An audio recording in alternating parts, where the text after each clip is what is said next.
ماشاءاللہ. جو امیج مسلمانوں کا اکراس دا گلوب، جیسے کوئی بھی چیز ہوتی ہے تو سب سے پہلے جو ہے لیبل کرنے کی کوشش کرتے ہیں، مگر الحمدللہ جو ہے اب کافی میڈیا کافی حد تک جو ہے احتیاط برت رہا ہے رائٹ ناؤ.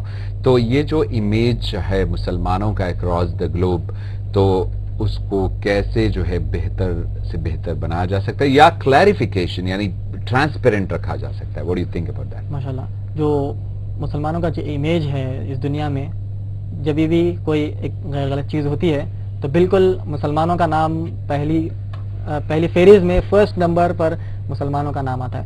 اس کی وجہ یہ ہے کہ ہم نے یہ جو اللہ کا کلام قرآن مجید ہے اس کی تعلیمات کو دور چھوڑ دیا. اللہ سبحانہ تعالیٰ نے سورہ آل عمران کی آیت نمبر 103 میں فرمایا فَاعْتَصِمُوا بِحَبْلِ اللَّهِ جَمِيعًا، جس کا مطلب ہے اللہ کی رسی کو مضبوطی سے پکڑ لو. اور اللہ کی رسی صرف اور صرف قرآن مجید ہے.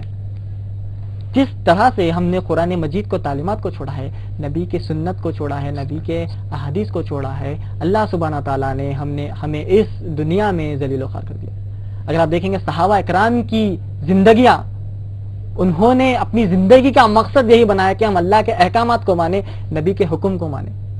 اگر آپ دیکھیں گے نبی کریم صلی اللہ علیہ وسلم کے ٹائم پر دو یہودی ایک رستے سے گزرے تو انہوں نے دیکھا کہ جو پتھر ہے بازو مطلب سائڈ میں پڑے ہوئے، تو انہوں نے کہا کہ لگتا ہے کہ نبی محمد صلی اللہ علیہ وسلم کے صحابی یہاں سے گزرے ہیں. کیوں؟ کیونکہ پتھر رستے سے بازو پڑا ہوا ہے. آج اگر ہم دیکھیں گے اگر پتھر رستے پر پڑا ہوا ہے، کانچ رستے پر پڑی ہوئی ہے، تو کہتے ہیں شاید مسلمان یہ رستے سے گزرا ہے. اس کی بالکل وجہ یہ ہے کہ ہم نے اللہ کی رسی کو ہی چھوڑ دیا، قرآن کے احکامات کو ہی چھوڑ دیا، نبی کی احادیث کو ہی چھوڑ دیا. جس دن ہم قرآن مجید کو پکڑیں گے، اللہ کی رسی کو مضبوطی سے پکڑ لیں گے، نبی کی احادیث کو، نبی کی سنتوں کو مضبوطی سے پکڑیں گے، اللہ سبحانہ تعالیٰ پھر سے ہمیں انشاءاللہ اس دنیا میں امن پھیلانے کے نیک توفیق عطا کرے گا. اس ضمن میں ایک شعر ہے ماشاءاللہ، علامہ اقبال نے شعر لکھا ہے، وہ ہے وہ معزز تھے زمانے میں مسلمان ہو کر. کون؟ صحابہ کے بارے میں. وہ معزز تھے زمانے میں مسلمان ہو کر، وہ معزز تھے زمانے میں مسلمان ہو کر، ہم خار ہوئے تاریخ قرآن ہو کر. قرآن مجید ہمارے ساتھ ہے اور ہم پھر خار ہے. اس ضمن میں علامہ اقبال نے یہ شعر لکھا ہے ماشاءاللہ. الحمدللہ جو علامہ اقبال کے کافی کلام ہے، تو جہاں پہ ماشاءاللہ اتنی خوبصورت جو ہے باتیں، الحمدللہ آپ کی یہ ینگ ایج میں جو ہے الحمدللہ آپ کا جذبہ جو ہے اللہ قبول کرے، اللہ جو ہے ہم سب کو توفیق عطا فرمائے کہ انشاءاللہ ہم سب بھی داعی بنیں، دین کو پھیلانے کا کام کریں، دعویٰ کا کام کریں ماشاءاللہ.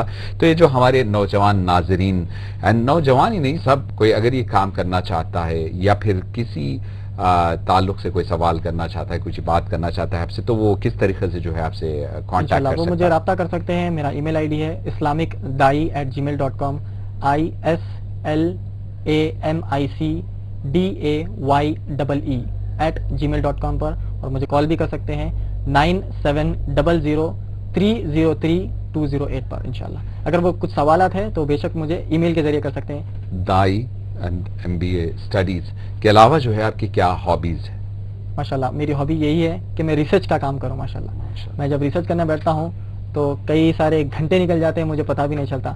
اور میرے ماشاءاللہ میں کئی سارے نیوز پیپرز وغیرہ پڑھتا ہوں، کیونکہ کانٹمپریری جو ورلڈ دنیا میں کیا چل رہا ہے اس کے تعلق سے بھی نالج ہونا بہت ضروری ہے. اس کے علاوہ اگر مجھے ٹائم ملتا ہے یہ سب کاموں سے تو میں سوئمنگ کو ہی جاتا ہوں ماشاءاللہ. So you are a good swimmer. Not so good but beginner. ماشاءاللہ، دیٹس ویری گڈ. تو اچھا آپ کے فیوچر پلانز کیا ہے؟ آپ کیا کرنا چاہتے ہیں، کیسے کرنا چاہتے ہیں؟ فیوچر پلانس میں نے کئی سارے پروجیکٹس ڈیزائن کر کے رکھا ہوا ہوں، اس میں سے چند بتاتا ہوں. میرا پلان یہی ہے کہ میں ایک حیدرآباد میں ایک اسکول کی ایجاد کروں، اسکول اسٹیبلش کروں ماشاءاللہ. میرا پلان یہ ہے کہ جب ایک اسٹوڈنٹ 10th کلاس سے فارغ ہوتا ہے تو ایک گریڈ 10 بھی پاس ہو جائے، وہ حفظ قرآن بھی ہو جائے، اور سب سے اچھی چیز یہ ہے کہ وہ داعی بن جائے ماشاءاللہ. اور میرا پروجیکٹ یہی ہے کہ ایک سال میں 1000 داعی اس حیدرآباد شہر کو دوں گا ماشاءاللہ. انشاءاللہ یہ میرا پروجیکٹ ہے ماشاءاللہ. اچھا الحمدللہ، that's very nice to know. تو اینڈ میں جو ہے ہمارے ناظرین جو ویورز آپ کو دیکھ رہے ہیں، سن رہے ہیں ماشاءاللہ، ان کے لیے کیا میسج دینا چاہتے ہیں؟ ماشاءاللہ میرے ناظرین جو موجود ہیں ان کے لیے میں یہی میسج دینا چاہتا ہوں. خاص طور سے میں اپنے والد والدہ کو، جو پیرنٹس ہیں، ان کو یہی نصیحت کروں گا کہ انشاءاللہ جس طریقے سے ہمارے مسلمان گھرانوں میں بچے ہوتے ہیں، آپ یہ کبھی مت کریے کہ جو کم سے کم ذہنیت والا بچہ ہے اس کو عالم کورس میں ڈالیے، ایسا کبھی مت کریے آپ، کیونکہ اس امت کو سب سے اچھے تیز دماغ اللہ کے دین کو غالب کرنے والے ماشاءاللہ ہمیں دائی چاہیے۔ عموماً ہم دیکھتے ہیں کہ کئی سارے گھرانوں میں جو کمزور ہوتا ہے، ذہنی طور پر کمزور ہوتا ہے، اس کو اسلامک اسکول میں ڈالتے ہیں، اور جو اچھی طرح سے علم حاصل کر سکتا ہے اسے پائلٹ بناتے ہیں، اسے انجینئر بناتے ہیں، اسے ڈاکٹر بناتے ہیں، اسے MBBS بناتے ہیں۔ ٹھیک ہے، اگر آپ وہ بناتے ہیں تو بہت اچھی چیز ہے، مگر جب ایک انسان MBBS بنتا ہے تو وہ ایک دائی MBBS ہونا چاہیے۔ اگر ایک انسان ایک پائلٹ بنتا ہے تو دائی پائلٹ بننا چاہیے۔ ایک انسان اگر انجینئر بنتا ہے تو ایک دائی انجینئر بننا چاہیے۔ اگر ایک انسان ایک مینیجر بنتا ہے تو ایک دائی مینیجر ہونا چاہیے۔ میں پیرنٹ سے یہی درخواست کرتا ہوں کہ اپنے بچوں کو دعوتی کام میں ابھارے، اور جب بھی وہ دعوتی کام سے گھر سے نکلتے ہیں تو انہیں کبھی مت رکائیے، کیونکہ دعوتی کام اللہ کے نبیوں کا کام ہے۔ جس طریقے سے اللہ کے نبیوں نے اس دعوتی کام کو انجام دیا، محمد صلی اللہ علیہ وسلم نے اپنی راتوں کی نیند کو قربان کر کر، پیروں کو سجا کر اللہ کے دین کو غالب کرنے میں لگ چکے تھے۔ وہی کام اللہ سبحانہ تعالیٰ نے اس امت کو دیا ہے۔ اگر آپ کا لڑکا جو بھی ہے، اگر آپ کی لڑکی جو بھی ہے دعوتی کام سے نکلی ہے گھر سے، تو اسے کبھی مت روکیے، صرف اور صرف اسے انکریج کرتے جائیے ماشاءاللہ، کیونکہ دعوتی کام ہی ہمارا مقصد ہے۔ آخر میں ایک شعر کے ساتھ میں اپنی بات کو ختم کرتا ہوں۔ علامہ اقبال نے فرمایا، میری زندگی کا مقصد تیرے دین کی سرفرازی۔ میری زندگی کا مقصد، ایک مسلمان کی زندگی کا مقصد یہ ہونا چاہیے کہ تیرے دین کی سرفرازی۔ میں اسی لیے مسلمان، میں اسی لیے نمازی۔ وآخر دعوانا ان الحمدللہ رب العالمین۔ ماشاءاللہ، that was very nice.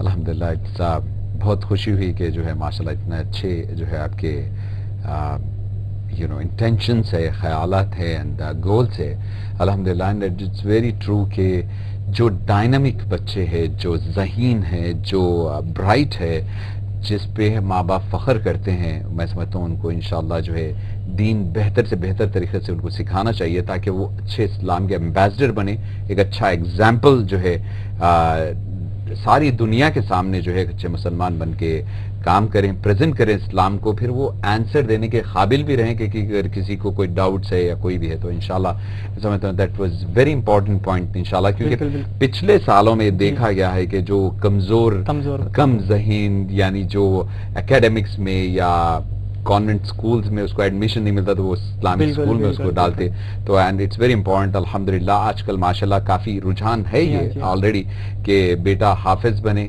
Doctor بنے، تو ایٹ دا سیم ٹائم دائی بنے ماشاءاللہ، اٹس ویری امپورٹنٹ۔ بہت بہت شکریہ، آپ جو ہے وقت نکالے اور ہمارے ساتھ آئے، بہت اچھی بات چیت رہی آپ سے، تو ہماری دعائیں اور نیک تمنائیں آپ کے ساتھ ہیں، ہماری ساری منصف ٹی وی کی ٹیم کی دعائیں، ماشاءاللہ اس چینل جو ہمارے جو ہے منصف ٹی وی کے چیئرمین ہیں جناب خان لطیف خان صاحب بھی ماشاءاللہ جو ہے وہ ایک پراؤڈ حیدرآبادی ہے، اور آج آپ ایک ہمارے شہر سے تعلق رکھنے والے ایک بہترین کام کر رہے ہیں، تو انشاءاللہ ہم جو ہے آگے بھی آپ سے پھر بات چیت رہے گی، ملاقات رہے گی۔ بہت بہت شکریہ، تھینک یو ویری مچ، جزاک اللہ خیر، السلام علیکم۔ السلام علیکم۔ تو ناظرین، آپ سن رہے تھے نظام علی خان، جو بردر نظام اے خان کے نام سے جانے جاتے ہیں، ویری ینگ، ویری ٹیلنٹڈ، الحمدللہ دعویٰ کا کام کر رہے ہیں۔ کافی انفارمیشن آپ نے سنی ان سے، امید کہ آپ کو ہمارا یہ پروگرام پسند آیا ہوگا۔ اب دیجیے اطہر خان کو پوری ٹیم کے ساتھ اجازت، اور دیکھتے رہیے منصف ٹی وی۔